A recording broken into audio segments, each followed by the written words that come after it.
ഈ കൂടിവരവിൻ്റെ അധ്യക്ഷപദം അലങ്കരിക്കുന്ന പ്രിയപ്പെട്ട തങ്കച്ചായൻ, വേദിയിൽ ഉപവിഷ്ടരായിരിക്കുന്ന പ്രിയപ്പെട്ട വ്യക്തിത്വങ്ങൾ, വൈസ്മെൻ കുടുംബാംഗങ്ങളെ, നിങ്ങളോടൊന്നിച്ച് ഈ ക്രിസ്മസ് ന്യൂ ഇയർ സെലിബ്രേഷനിൽ സംബന്ധിക്കാൻ അവസരം ലഭിച്ചതിൽ ഞാൻ അതിയായി സന്തോഷിക്കുകയും ദൈവത്തെ സ്തുതിക്കുകയും ചെയ്യുകയാണ്. വൈസ്മെൻ ക്ലബ് എന്ന ഇൻ്റർനാഷണൽ സംഘടന നമ്മുടെ കോന്നിയിലെ വളരെ സ്തുത്യർഹമായ സേവനങ്ങൾ ചെയ്തുകൊണ്ട് ഒരേ കുടുംബത്തിലെ അംഗങ്ങളെ പോലെ നിങ്ങൾ പ്രവർത്തിക്കുകയും നിങ്ങളുടെ പ്രവർത്തനങ്ങൾ നല്ല രീതിയിൽ കാഴ്ചവെക്കുകയും ചെയ്യുന്നതിൽ നിങ്ങളെല്ലാവരെയും ഹൃദയപൂർവ്വമായി അഭിനന്ദിക്കുന്നു. തുടർന്നും ഏറ്റവും നല്ല രീതിയിൽ ഈ ക്ലബിൻ്റെ പ്രവർത്തനങ്ങൾ ദൈവജനത്തിനും അനുഗ്രഹമായി തീരട്ടെ എന്ന് പ്രത്യേകമായി ആഗ്രഹിക്കുന്നു, പ്രാർത്ഥിക്കുന്നു. നിങ്ങൾക്ക് എല്ലാവർക്കും ക്രിസ്മസിൻ്റെയും പുതുവത്സരത്തിൻ്റെയും മംഗളങ്ങൾ സ്നേഹപൂർവ്വം ഞാൻ നേരുകയാണ്. ഒരു നല്ല പ്രസംഗം കേൾക്കുക എന്ന ലക്ഷ്യത്തോടുകൂടിയല്ല തങ്കച്ചായൻ എന്നെ വിളിച്ചത് എന്ന് അദ്ദേഹത്തിനും അറിയാം, എനിക്കും അറിയാം. കാരണം ഒരു നല്ല പ്രസംഗനെ കിട്ടണമെങ്കിൽ മാസങ്ങൾക്ക് മുമ്പേ നമ്മൾ ആളിനെ ബുക്ക് ചെയ്യണം. ഇന്നലെ വൈകിട്ടാണ് തങ്കച്ചായൻ എന്നെ വിളിച്ചത് എന്ന് പറയുമ്പോൾ നിങ്ങൾക്ക് ഊഹിക്കാവുന്നതേ ഉള്ളൂ, ഒരു നല്ല പ്രസംഗമല്ല അദ്ദേഹം ഉദ്ദേശിക്കുന്നത്. മറിച്ച് നിങ്ങളുടെ കുടുംബാംഗങ്ങൾ ഒന്നിച്ചു കൂടുന്ന കൂട്ടത്തിൽ കുടുംബത്തിൽ പെടാത്ത ഒരാൾ ഇത് വന്ന് കണ്ട് സന്തോഷിച്ച് പോകട്ടെ എന്ന ചിന്ത കൊണ്ടാണെന്ന് ഞാൻ വിചാരിക്കുകയാണ്. പള്ളിയിലെ കുർബാന കഴിഞ്ഞ് വീട്ടിൽ ചെന്ന കുടുംബനാഥൻ പള്ളിയിലെ വികാരിച്ചന്റെ പ്രസംഗത്തെ കുറിച്ച് പറഞ്ഞുകൊണ്ടിരിക്കുകയാണ്. അച്ഛൻ്റെ പ്രസംഗം പോരാ, അറിവില്ല, ഇങ്ങനെയാണോ അച്ഛൻ പ്രസംഗിക്കുന്നത് എന്നൊക്കെ പരാതിപ്പെടുന്നത്. അകത്ത് നിന്ന് മകൻ ശ്രദ്ധിച്ചിട്ട് പപ്പായോട് ചോദിച്ചു, പപ്പ ഇന്ന് എത്ര രൂപ സ്തോത്ര കാഴ്ച കിട്ടും? അപ്പൻ പറഞ്ഞു 10 രൂപ.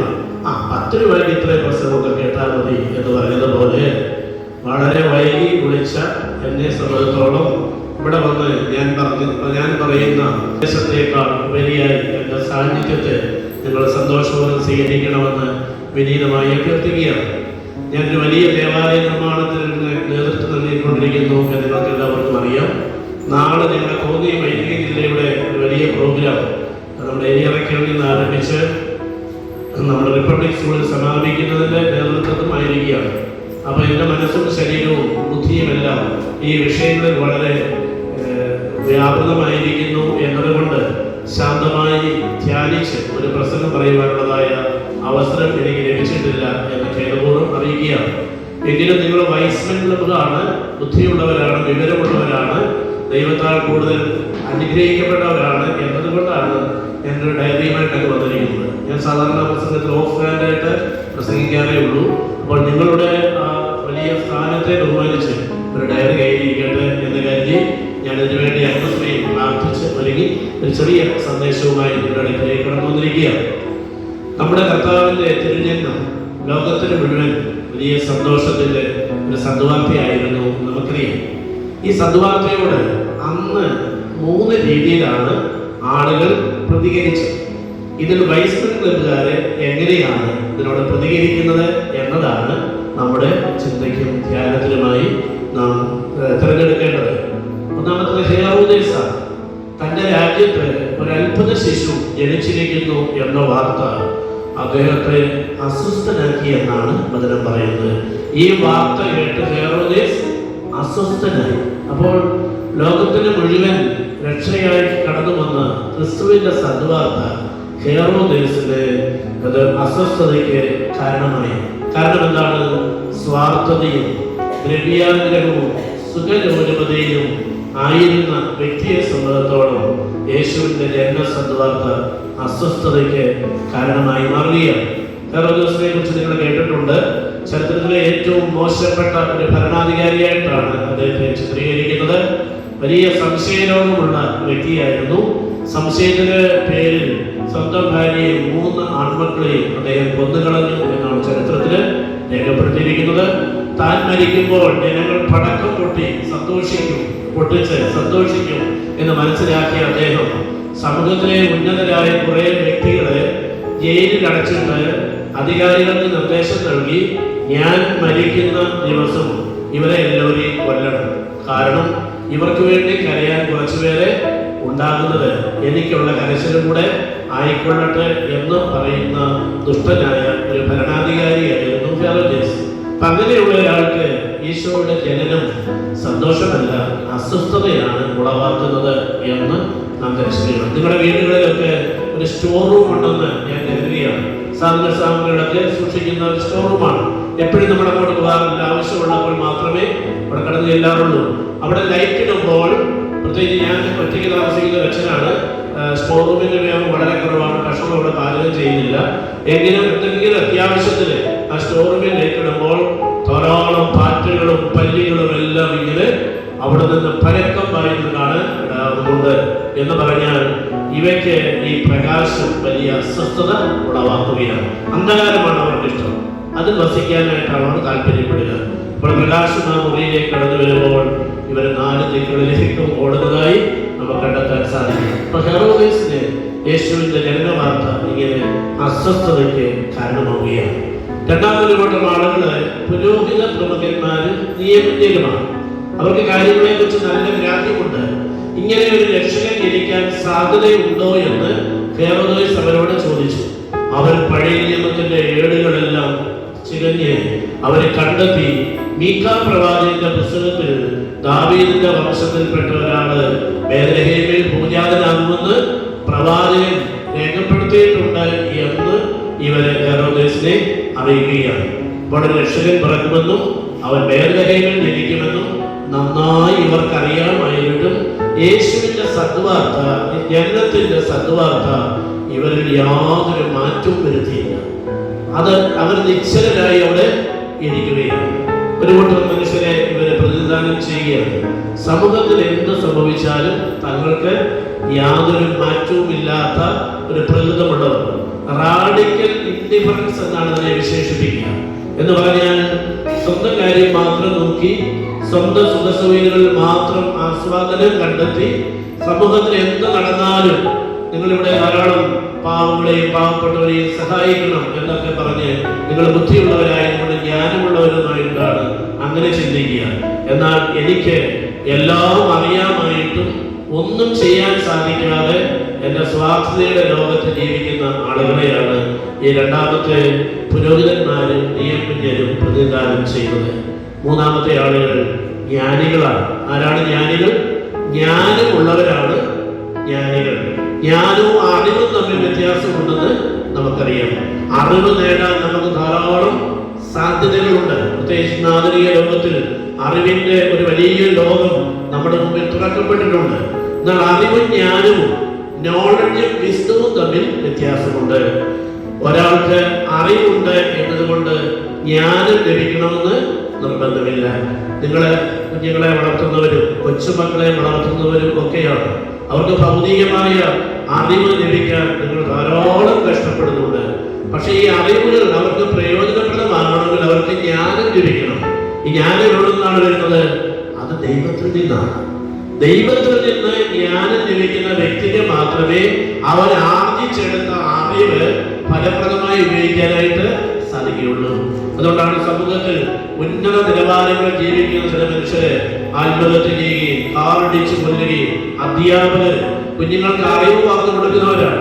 അവര് പോലും ആവശ്യമില്ലാത്ത കാര്യങ്ങളിൽ ഏർപ്പെട്ട് സമൂഹത്തിന്റെ ദുർമാതൃകളായിട്ട് മാറുന്നു എന്ന് നാം തിരിച്ചറിയുകയാണ്. അപ്പോൾ അറിവ് ഉള്ളത് കൊണ്ട് ഒരാൾ ജീവിതത്തിൽ വിജയിക്കണമെന്ന് നിർബന്ധമില്ല. അറിവിനേക്കാൾ ഉപരിയായി ജ്ഞാനമുള്ളവരായി മാറുമ്പോഴാണ് തങ്ങൾ നേടിയ അറിവുകൾ അവർക്ക് ഫലപ്രദമായി ഉപയോഗിക്കുവാനായിട്ട് സാധിക്കുക. അപ്പോൾ ഈ ജ്ഞാനികളായ മനുഷ്യര് അവർക്ക് ഈ ജ്ഞാനം ലഭിക്കാൻ കാരണം എന്താണ് എന്ന് വചനത്തിൽ വ്യക്തമായി പറയുന്നുണ്ട്. ഒന്നാമത് അവര് ദൈവഭക്തരായിരുന്നു. അപ്പൊ ജ്ഞാനം ലഭിക്കുന്ന ആർക്കാണ്? ദൈവഭക്തി ഉള്ളവർക്കാണ് ജ്ഞാനം ലഭിക്കുക. ജോബിന്റെ പുസ്തകം 28-ാം അധ്യായം 28-ാം വാക്യം, ജ്ഞാനം കർത്താവിനോടുള്ള ഭക്തിയാണ്. കർത്താവിനോടുള്ളതായ ഭക്തി ഉള്ളവർക്കാണ് ജ്ഞാനം ലഭിക്കുക. അതുകൊണ്ടാണ് നമ്മൾ പറയാറുള്ളത് ദൈവഭക്തിയാണ് ജ്ഞാനത്തിന്റെ ആരംഭം. അപ്പോൾ ഈ ജ്ഞാനികൾക്ക് ജ്ഞാനം ലഭിച്ചത് അവർ ദൈവഭക്തി ഉള്ളവരായിരുന്നു എന്നതുകൊണ്ടാണ്. രണ്ടാമതായി അവർ സത്യസന്ധരായിരുന്നു. ജ്ഞാനികളായ മനുഷ്യർ സത്യസന്ധരായിരുന്നു. വചനം പറയുകയാണ്, സുഭാഷിതങ്ങളുടെ പുസ്തകം 2-ാം അധ്യായം 7-ാം വാക്യം, അവിടുന്ന് സത്യസന്ധർക്കായി അന്യോന്യമായ ജ്ഞാനം കരുതി വയ്ക്കുന്നു. സത്യസന്ധർക്ക് ദൈവം നൽകുന്ന അനുഗ്രഹമാണ് ജ്ഞാനം. മൂന്നാമതായി, ഹൃദയ കാഠിന്യമില്ലാത്തവരും പാപത്തിന് അടിമകളും അല്ലായിരുന്നു. ജ്ഞാനികൾ ഹൃദയ കാഠിന്യമില്ലാത്തവരും പാപത്തിന്റെ അടിമകളും അല്ലായിരുന്നു. കത്തോലിക്ക ബൈബിളിൽ ജ്ഞാനം എന്ന് പറയുന്ന ഒരു പുസ്തകമുണ്ട്. ആ ജ്ഞാനത്തിന്റെ പുസ്തകം 1-ാം അധ്യായം 7-ാം വാക്യം, ജ്ഞാനം കപട ഹൃദയത്തിൽ പ്രവേശിക്കുകയില്ല. കപട ഹൃദയമുള്ളവർക്ക് ജ്ഞാനം ലഭിക്കുകയില്ല. നാലാമതായി, ദൈവവചനത്തിൽ അഭിലാഷമുള്ളവരായിരുന്നു ഈ ജ്ഞാനികൾ. ദൈവവചനത്തിൽ അഭിലാഷമുള്ളവരായിരുന്നു ജ്ഞാനികൾ. ജ്ഞാനത്തിന്റെ പുസ്തകം 6-ാം അധ്യായം 11-ാം വാക്യം, എന്റെ വചനങ്ങളിൽ അഭിലാഷം അർപ്പിക്കുകയും നിങ്ങൾക്ക് ജ്ഞാനം ലഭിക്കും. അപ്പൊ നമ്മുടെ ഭവനങ്ങളിൽ വചനം വായിക്കുമ്പോൾ, നമ്മുടെ കൂടിവരവുകളിൽ വചനം വായിക്കുമ്പോൾ നമുക്ക് ജ്ഞാനം ലഭിക്കുമെന്ന് ദൈവത്തിന്റെ വചനം നമ്മെ ഓർമ്മിപ്പിക്കുകയാണ്. അഞ്ചാമതായി, കൽപ്പനകൾ പാലിക്കുന്നവരായിരുന്നു. ജ്ഞാനികളായ മനുഷ്യർ കൽപ്പനകൾ പാലിച്ച മനുഷ്യരായിരുന്നു.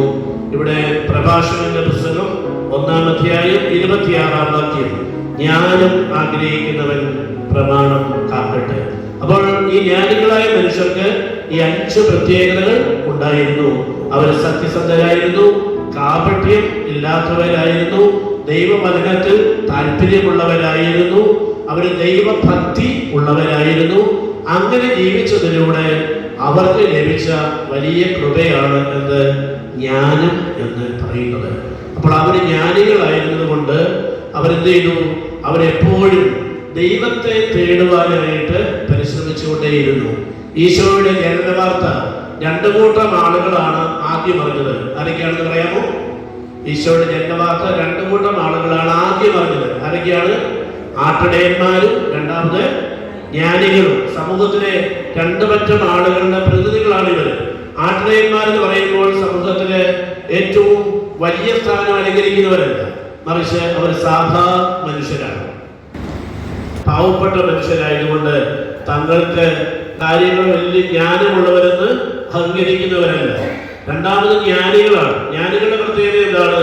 തങ്ങൾക്ക് എല്ലാം അറിയില്ല എന്ന് കരുതുന്നുകൊണ്ട് വീണ്ടും വീണ്ടും ജ്ഞാനം തേടുവാനായിട്ട് പരിശ്രമിക്കുന്നവരാണ്. അപ്പോൾ ഈ 2 കൂട്ടം ആളുകൾക്ക് എനിക്കൊന്നും അറിയില്ല, 2 എനിക്കെല്ലാം അറിയില്ല എന്ന ചിന്തയോടുകൂടെ ദൈവസന്നിധിയിൽ വ്യാപരിക്കുമ്പോഴാണ് ദൈവിക ജ്ഞാനം നമ്മിലേക്ക് കടന്നു വരിക. അപ്പോൾ ജ്ഞാനിയായ ഒരു മനുഷ്യൻ എപ്പോഴും ദൈവത്തെ തേടുന്നതിൽ സന്തോഷം കണ്ടെത്തുന്നവരായി മാറുകയാണ്. കാരണം ദൈവത്തിലാണ് ഒരു മനുഷ്യന്റെ പൂർണ്ണത കണ്ടെത്താനായിട്ട് സാധിക്കുക.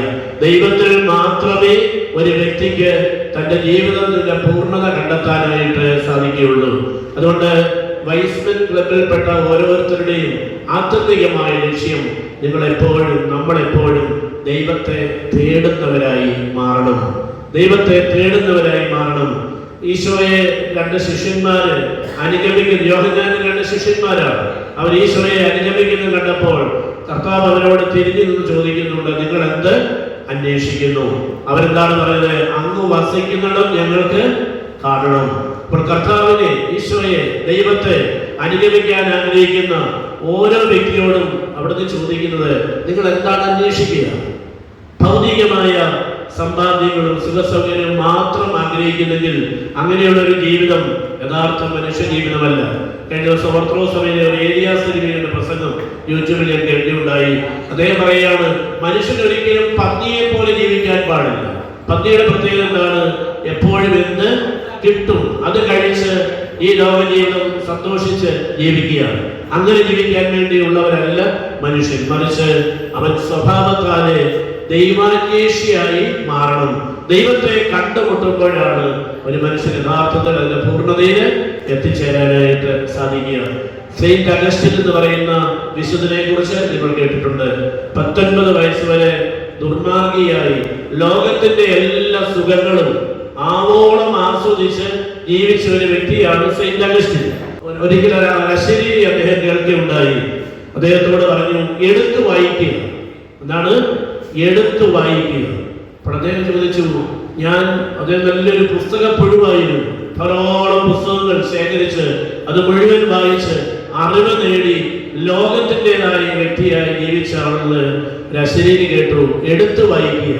അപ്പോൾ അദ്ദേഹം കരുതി ഈ വീട്ടിൽ ഞാൻ വായിക്കാത്ത ഒറ്റ പുസ്തകമേ ഉള്ളൂ, അത് ബൈബിളാണ്. ആ ബൈബിൾ അദ്ദേഹം എടുത്തു വായിച്ചു. അത് അദ്ദേഹത്തെ മാനസാന്തരത്തിലേക്ക് നയിച്ചു. 33-ാമത്തെ വയസ്സ് മുതൽ അദ്ദേഹം ദൈവത്തെ കണ്ടെത്തിയിട്ട് അദ്ദേഹം ഇപ്രകാരം പറഞ്ഞു: ദൈവമേ, നീ എന്നെ നിനക്കായി സൃഷ്ടിച്ചു. നിന്നിൽ വിനയം പ്രാപിക്കുന്നത് വരെ എൻ്റെ ആത്മാവ് അസ്വസ്ഥമാണ്. അപ്പോൾ ബുദ്ധിയുള്ള മനുഷ്യൻ എപ്പോഴും തിരിച്ചറിയണം, ദൈവത്തെ കണ്ടെത്തുമ്പോഴാണ് നമുക്ക് നമ്മുടെ ജീവിതത്തിന്റെ പൂർണ്ണത തിരിച്ചറിയാനായിട്ട് സാധിക്കുക. അതുവരെയും നമ്മുടെ ഹൃദയം, നമ്മുടെ ജീവിതവും അസ്വസ്ഥമായിരിക്കും. ഭൂമിയിലുള്ള ഒന്നിനും നമുക്ക് യഥാർത്ഥമായ സംതൃപ്തിയോ സമാധാനമോ നൽകാൻ സാധിക്കുകയില്ല എന്ന് തിരിച്ചറിഞ്ഞ് ദൈവത്തിലേക്ക് ദൃഷ്ടി ഉയർത്തി ജീവിപ്പാൻ നമുക്ക് സാധിക്കണം. അതുകൊണ്ടാണ് മനുഷ്യനെ വിശേഷിപ്പിക്കുന്നത് മനുഷ്യൻ സഞ്ചാരിയാണ്. സഞ്ചാരിയുടെ പ്രത്യേകത എന്താണ്? ഇപ്പൊ ഞാൻ ഇവിടെ നിന്നുകൊണ്ടാണ് പ്രസംഗിക്കുന്നത്. എൻ്റെ 2 പാദവും ഭൂമിയിൽ ഉറച്ചാണ് നിൽക്കുന്നത്. സഞ്ചാരി എന്ന് പറയുമ്പോൾ ഒരു പാദം ഭൂമിയിലും ഒരു പാദം ഉയർന്നുമാണ് നിൽക്കുന്നത്. അപ്പോൾ ഭൂമിയിലാണ് നാം ജീവിക്കുന്നതെങ്കിലും എപ്പോഴും സ്വർഗത്തിലേക്ക് ഒരു ദൃഷ്ടി ഉയർത്തി ജീവിപ്പാനായിട്ട് നമുക്ക് സാധിക്കണം. ഈ വള്ളങ്ങൾ വെള്ളത്തിലൂടെ പോകുന്നത് നമ്മൾ കണ്ടിട്ടുണ്ട്, അല്ലെ? വെള്ളത്തിലൂടെ പോകുന്ന വഞ്ചികൾ നമ്മൾ കണ്ടിട്ടുണ്ട്. വെള്ളത്തിലൂടെയാണത് പോകുന്നതെങ്കിലും ഒരു ചെറിയ സുഷിരമുണ്ടായാൽ വെള്ളം വള്ളത്തിൽ കയറുകയും വള്ളം മറിഞ്ഞു പോവുകയും ചെയ്യും. ഈ ലോകത്തിലാണ് നാം ജീവിക്കുന്നതെങ്കിലും ലോകത്തിന്റെ മായാമഹങ്ങളിൽ പെട്ടുപോയാൽ ഈ ലോകസുഖങ്ങൾ നമ്മളെ മുക്കിക്കളയാൻ ഇടയായിത്തീരും. അതുകൊണ്ട് ജീവിതമാകുന്ന വഞ്ചിയിൽ വെള്ളം കയറാതിരിക്കാൻ നാം എപ്പോഴും ജാഗ്രത പാലിക്കേണ്ടിയിരിക്കുന്നു. അപ്പോൾ സൃഷ്ടാവായി ദൈവത്തോട് ബന്ധം പുലർത്തി ജീവിപ്പാനായിട്ട് നാം എപ്പോഴും പരിശ്രമിക്കണം. ജ്ഞാനികൾ അതിന് പരിശ്രമിച്ചു. അവരെപ്പോഴും ദൈവാന്വേഷികളായിരുന്നു. അതുകൊണ്ടാണ് ആകാശത്ത് ഒരു അപ്രതീക്ഷിതമായ ഒരു നക്ഷത്രം കണ്ടപ്പോൾ അവർക്ക് തോന്നി ഇതെന്തിന്റെയോ അടയാളമാണ്. അവരെന്ത് ചെയ്തു? ഈ നക്ഷത്രത്തെ അനുഗമിക്കാൻ തയ്യാറാവുകയാണ്. ഹെറോദേസിന് ഈ സദ്വാർത്ത അസ്വസ്ഥതയ്ക്ക് കാരണമായെങ്കിൽ, പുരോഹിതന്മാരെ നിയമജ്ഞരെ ഈ വാർത്ത നിസ്സംഗരാക്കിയെങ്കിൽ, ജ്ഞാനികളെ ഈ വാർത്ത സഞ്ചാരികളാക്കി മാറ്റുകയാണ്. ഈ അത്ഭുത നക്ഷത്രത്തെ അവര് പിൻചെല്ലുകയാണ്. അവർ വേദനയിൽ എത്തുകയാണ്. അപ്പോൾ നാം യഥാർത്ഥത്തിൽ ജ്ഞാനികളായിരിക്കുന്നത് സഞ്ചാരികളായി മാറുമ്പോഴാണ്. എങ്ങോട്ടുള്ള സഞ്ചാരമാണ്?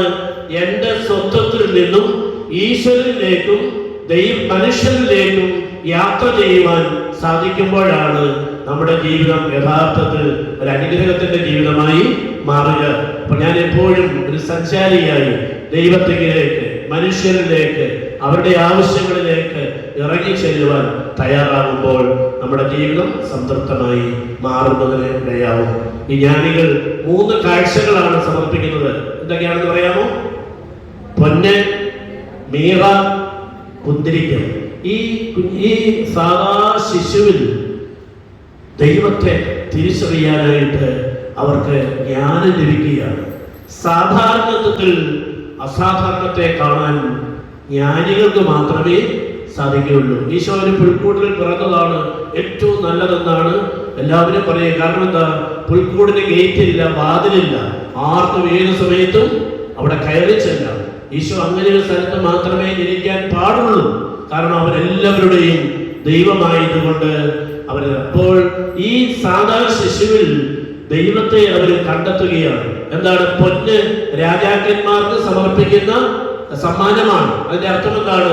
ഈ കിടക്കുന്ന ശിശു ലോകത്തിന്റെ മുഴുവൻ രാജാവാണെന്ന് അവര് തിരിച്ചറിയുകയാണ്. രണ്ടാമത് പുന്തിരിക്കം. ഈ ശിശു ഒരു പുരോഹിതനാണെന്ന് ആ ജ്ഞാനികൾ തിരിച്ചറിയുകയാണ്. മൂന്നാമത് മീറ, അതൊരു സുഗന്ധ തൈലമാണ്. അത് യേശു പ്രവാചകനാണെന്ന് അവരെ തിരിച്ചറിയുകയാണ്.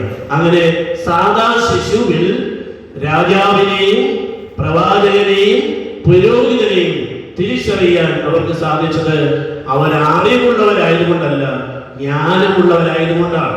ഈ ജ്ഞാനം ദൈവത്തിൽ നിന്ന് ലഭിച്ചതാണ് എന്ന് നാം തിരിച്ചറിയണം. അപ്പോൾ നമ്മളും വൈസ്മിൻ ക്ലബിലെ അംഗങ്ങൾ എപ്പോഴും ആഗ്രഹിക്കേണ്ടത്, നമുക്ക് ഭൗതിക അറിവുകളുടെ ധാരാളം സാധ്യതകൾ തുറക്കപ്പെട്ടിട്ടുണ്ട്. നമ്മുടെ ഗൂഗിളിൽ അടിച്ചു നോക്കിയാൽ ഏത് വിഷയത്തെ കുറിച്ചും നമുക്കറിയാം. പക്ഷെ ആ അറിവ് അപൂർണമാണ്. അത് ജ്ഞാനമായി മാറുന്നത് നാം ദൈവാന്വേഷികളായിട്ട് മാറുമ്പോഴാണ്, ദൈവത്തോടൊത്ത് യാത്ര ചെയ്യുമ്പോഴാണ്. അങ്ങനെ ഈ ജ്ഞാനികൾ ഈ ഈശോയുടെ മുമ്പിൽ തങ്ങളുടെ കാഴ്ചകളെല്ലാം സമർപ്പിച്ച് അവരെ വന്ന വഴിയിലൂടെയല്ല മറ്റൊരു വഴിയിലൂടെ അവർ യാത്ര ചെയ്തു. ഈശോയെ കണ്ടെത്തുന്ന ഓരോ വ്യക്തിക്കും വന്ന വഴി തിരിച്ചു പോകാനായിട്ട് സാധിക്കുകയില്ല. അതുകൊണ്ടാണ് പലപ്പോഴും ഈശോയെ കണ്ടുമുട്ടാൻ ശ്രമിക്കാതിരിക്കുന്നത്. സക്കേവൂസ് ഈശോയെ വലിയ സമ്പന്നനായിരുന്നു. ഈശോയെ കണ്ടുമുട്ടലിലൂടെ ഏറ്റവും വലിയ ദരിദ്രനായിട്ട് മാറുകയാണ്. മുഴുവൻ കൊടുക്കേണ്ടി വന്നു. അതുകൊണ്ട് ഈശോയെ കണ്ടെത്താതിരിക്കാനായിട്ടാണ് ലോകം പലപ്പോഴും ശ്രദ്ധിക്കാറുള്ളത്. അവനെ കണ്ടെത്തി കഴിഞ്ഞാൽ നമുക്ക് വന്ന വഴിയിൽ തിരിച്ചു പോകാനാവില്ല. പുതിയ വഴി തേടി നാം യാത്ര ചെയ്യേണ്ടിയിരിക്കുന്നു. പ്രിയപ്പെട്ട സഹോദരങ്ങളെ, ദീർഘമായൊരു പ്രസംഗം പറഞ്ഞ് ഇനി നിങ്ങളെ മുഷിപ്പിക്കാൻ ആഗ്രഹിക്കുന്നില്ല. വീണ്ടും ഒരിക്കൽ കൂടെ നിങ്ങളോടൊത്ത് ആയിരിക്കാൻ ഇടയായതിൽ വലിയ സന്തോഷം അറിയിക്കുന്നു. നമ്മുടെ തങ്കച്ചായന്റെ സ്നേഹപൂർണ്ണമായ നിർബന്ധം കൊണ്ടാണ് ഞാൻ കടന്നു വന്നത്.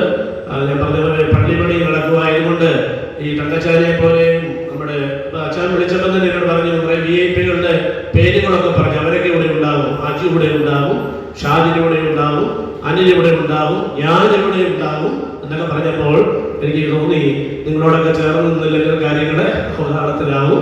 അതുകൊണ്ട് നിങ്ങളോടൊത്ത് ആയിരിക്കുന്നത് തീർച്ചയായിട്ടും നല്ലതാണ്.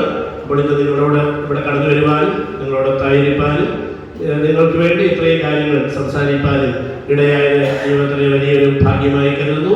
ഞാൻ പറഞ്ഞ പോലെ ഈ പ്രസംഗത്തിലൂടെ ഒരുപാട് അറിവുകൾ നിങ്ങൾക്ക് ലഭിച്ചു എന്ന് അവകാശപ്പെടുന്നില്ല. മറിച്ച് ദൈവത്തിന്റെ വചനം ഇത്രയും സമയം ശാന്തതയോടെ കേൾക്കുവാൻ ഇടയായതിനെ മാത്രം ഓർത്ത് ദൈവത്തിന് നന്ദി പറയാം.